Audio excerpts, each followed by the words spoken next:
Sindh United party जा मरकज़ी अॻवानो साईं ज़ैनशाह साहब, मोहतरम रोशन बोडो साहब, अमीर अली थेबो साहब, कबीरगंज जा प्रेसिडेंट जेको आहे मंजूर मेमन साहब, मोहम्मद खान मरी ख़ासि महिमान हिते आयल नियाज़ कालानी साहब, गफ़ार महर साहब, अती राधा पीर दोस्तों GSA दोस्तों ही असांजी जिदोजहद जो ॿियो मरहलो आहे। असां हिन जिदोजहद जो आगाज़ हिकिड़े अनोखे तरीक़े सां कयो होसीं। रवायती सियासत ही रवायती गॾिजाणियूं थींदियूं, पोइ कोरोना जो पीरियड अची वियो जंहिंमें फिज़िकली मिलणु ॾाढो ॾुखियो थी वियो। जॾहिं सरगर्मियूं करणु ॾाढो ॾुखियो कमु थी वियो, उन वक़्तु असां पंहिंजी पार्टीअ खे नए दौर में दाख़िल कयो। असां पंहिंजी सेंट्रल एग्जीक्यूटिव कमेटीअ जो इजलास ऑनलाइन कयोसीं त असां हिन जिदोजहद हिन दौर में बि कोरोना जे दौर में बि चुप करे न वियाऊं। लतीफ़ जी हिदायत ते त तरक़ीअ थधीअ कान्हे वेल वेहण जी, त असां फ़ैसिलो कयोसीं SOP ते अमल कंदे असां सिहत जा तदबीरी उपाउ वठंदे बि सिंध जे बरंदड़ मसइलनि ते जिदोजहद खे जारी रखंदासीं। उन फ़ैसिले में जिदोजहद कमेटी जी तश्कील ॾिनी वई, जंहिंमें मोहतरम अमीर अली थेबो, साईं रोशन अली बोडो ऐं मूंखे खयो वियो। हीअ समूरी जेका जिदोजहद आहे उन जी ज़िमेदारी जिदोजहद कमेटीअ ते पई ऐं असां इहो फ़ैसिलो कयोसीं उन CC जे इजलास में त असां पहिरें मरहले में शहर डिवीज़नल जेको आहे हेडक्वार्टर्स में जिदोजहद जो आगाज़ कंदासीं। ऐं जीअं त जिदोजहद हमेशह बरंदड़ मसइलनि ते कई वेंदी आहे, त उन वक़्तु इहा ई ॻाल्हि असांजे नज़र में आई त 3 जून 2020 ते अफ़गान पनाहगीरनि जो अक़वाम मुत्तहिदा जो कयल मुआहिदो जंहिं तहत ते तरसियल उहो उनजी मुदत पूरी थी थिए। हिन भेरे असां फ़ैसिलो कयोसीं त असां महज़ रवायती फोटो सेशन वारी जिदोजहद न कंदासीं। जीअं अमीर अली थेबे साहब तव्हांखे ॿुधायो त सिंध यूनाइटेड पार्टी जी रवायत रही आहे त उहा हिक इशूअ खे खणंदी आहे, उनखे पाए तकमील ते पुॼाईंदी आहे, उनजी हिकिड़ी जाम हिकमत जी जोड़ी हूंदी आहे। असां इन में सभ खां पहिरियों कमु इहो कयो त जॾहिं पनाहगीरनि जो मसइलो ईंदो आहे त बैन अल-अक़वामी सिफ़ारतदारी उन में इंतिहाई अहम हूंदी आहे। जॾहिं बि पनाहगीरनि जो मसइलो ईंदो आहे त अक़वाम मुत्तहिदा लाज़मी तौर ते टियाकड़ी कंदी आहे त ही अफ़गान पनाहगीरनि जो मसइलो अॼु जो मसइलो कोन्हे, उहो 1980 खां वठी हले थो। 1979 में जीअं अफ़गानिस्तान में रूसी फ़ौजूं दाख़िल थियूं ऐं अमेरिकी डॉलर जी मदद सां उन्हनि जे ख़िलाफ़ वरी जिहाद शुरू थियो। पोइ उन जिहाद जे नतीजे में लखे अफ़गान पनाहगीर पाकिस्तान में आया, यानी 80 खां वठी अॼु 2020 ही 40 साल पुराणो मसइलो आहे। त असां मुतालियो कयोसीं त एॾे पुराणे मसइले खे असांखे जज़्बाती अंदाज़ में नाहे खणणो, असांखे साइंसी अंदाज़ में खणणो आहे। उते असांखे बैन अल-अक़वामी सिफ़ारतदारी बि करणी आहे, उते असांखे मज़बूत जेको आहे स्ट्रीट पावर बि इस्तेमालु करणो आहे, उते असांखे मज़बूत मज़ाहिमती जिदोजहद बि करणी आहे।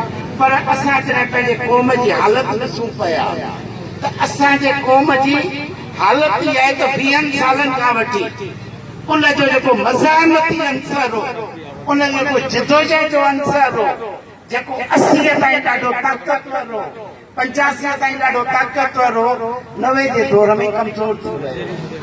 इन करे असां पंहिंजी सघ खे विसारियोसीं, असां मसइले जी नज़ाकत खे विसारियोसीं ऐं शुरूआत असां बैन अल-अक़वामी सिफ़ारतकारीअ सां कम ते असां अक़वाम मुतहिदा ॾे ख़त लिखण जो फ़ैसिलो कयो, जेको ख़त अक़वाम मुतहिदा जी हाई कमिशनर फॉर रिफ्यूजीज़ ॾे साईं जलाल शाह लिखियो, जंहिंजो सिंधी ऐं अंग्रेज़ी मतन अॼु हिते बि तव्हांजे आॾो मौजूदु आहे। असां ॿियो फ़ैसिलो इहो कयोसीं त इन जिदोजहद खे असां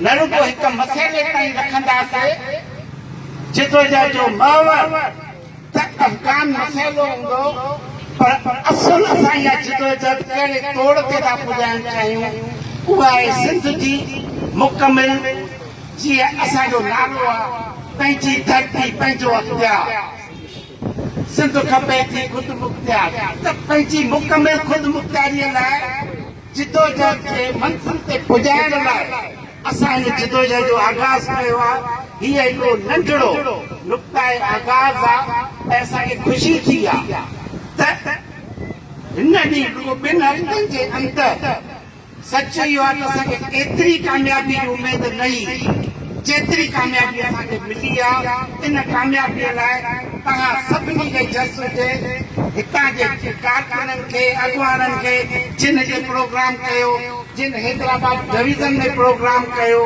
जंहिं तरीक़े सां, जंहिं तरतीब सां, जंहिं मुनज़िम अंदाज़ सां कयो, त एसीटीअ जे उन्हनि कारकुननि खे, उन में साथ ॾींदड़ ॿियनि सियासी पार्टियुनि के अॻवाननि खे, समाजी अॻवाननि खे, दानिशवरनि खे असां उन्हनि सभिनि जा शुक्रगुज़ार आहियूं।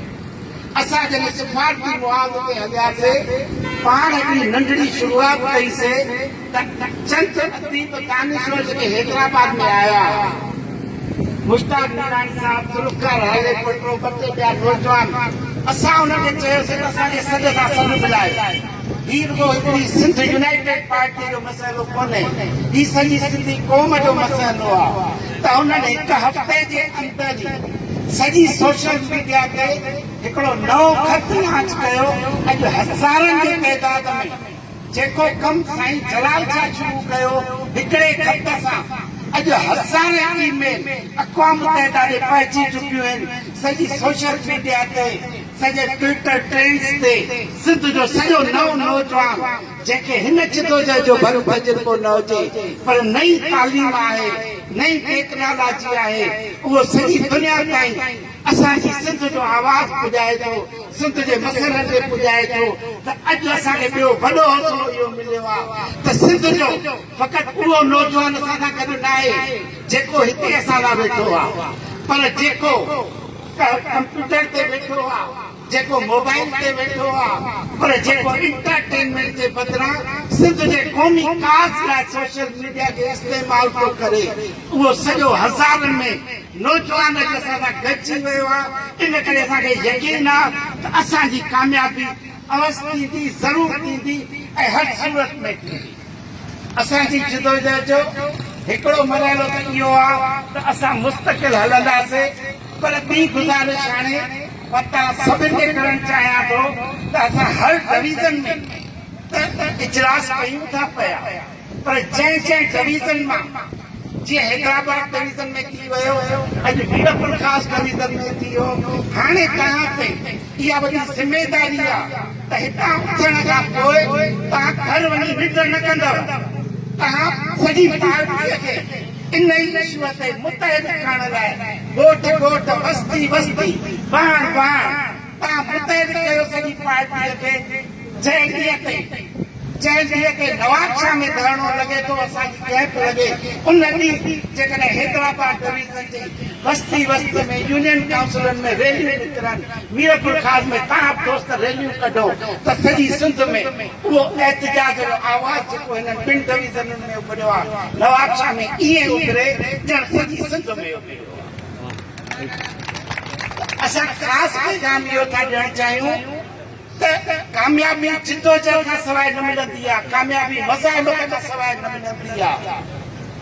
निडू कंदे सुल्तानी सुहाग न मिलंदो आहे त हितां उथण खां पोइ हितां जी लोकल क़यादत खे मुंहिंजी ख़ासि गुज़ारिश आहे त उहे पाण जीअं हिननि नवां नारा ईजाद कया, असां कोन ॿुधाए नौजवाननि पाण ठाहिया। हाणे जिदोजहदूं नयूं हिकमत अमलियूं असां हिननि खे न ॾियूं, ही नौजवान असांखे ॾियनि, ही नौजवान असांजी रहनुमाई कनि, तव्हां असांजी रहनुमाई कयो त ही नओं जिदोजहद जो रस्तो आहे, हिन रस्ते सां हलो, हिन रस्ते सां हलो त कामयाबी मिलंदी। असां तव्हां मां इहा उमेद था रखूं त तव्हां तकनीकी अंदाज़ में फुल फिले अॻे जॾहिं असांखे सियासत में कामयाबी मिलंदी हो त असां कुल वक़्ती वर्कर थी कमु कंदा हुआसीं। अॼु जो सियासी वर्कर कुल वक़्ती वर्कर थी कमु नथो करे, इन जे करे असांखे कामयाबियूं घटि थियूं मिलनि। इहे न आहे त असांखे कामयाबियूं न मिलियूं, असांखे तारीख़ी कामयाबियूं मिलियूं।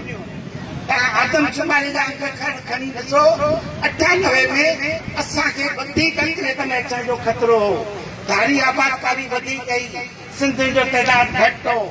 17 में साईं जलाल शाह जी क़यादत में सेंसस में असां जेका होशियारी ॾेखारीसीं, सेंसस में साबित थियो त सिंधी माण्हू सिंध में अक्सरियत में आहे, 63% आहे, ऑफिशियली 63% आहे। जेकॾहिं तव्हां हुन में सिंधी ॻाल्हाईंदड़ बलोच ऐं उहे शामिल कयो त सिंध में अॼु सिंधी ॻाल्हाईंदड़ जो तइदाद 70% आहे। इहा असांजी तारीख़ी कामयाबी आहे। असां पंहिंजा शहर बचाए वरिता, असां पंहिंजी ॿोली बचाए वरिती आहे, असां पंहिंजी सियासत बचाए वरिती आहे, असां पंहिंजी मीडिया बचाए वरिती आहे। इहा सिंधी मीडिया जेका टीवीअ जे अध कलाक ड्रामे जी मोहताज, अॼु 8 सिंधी चैनल था हलनि। इहा असांजी पंहिंजी जिदोजहद आहे, असांजे सियासी कारकुननि जी जिदोजहद आहे। असां बेइंतहा कामयाबी माणियूं, पर हिकिड़ी वॾी नाकामी माणी आहे।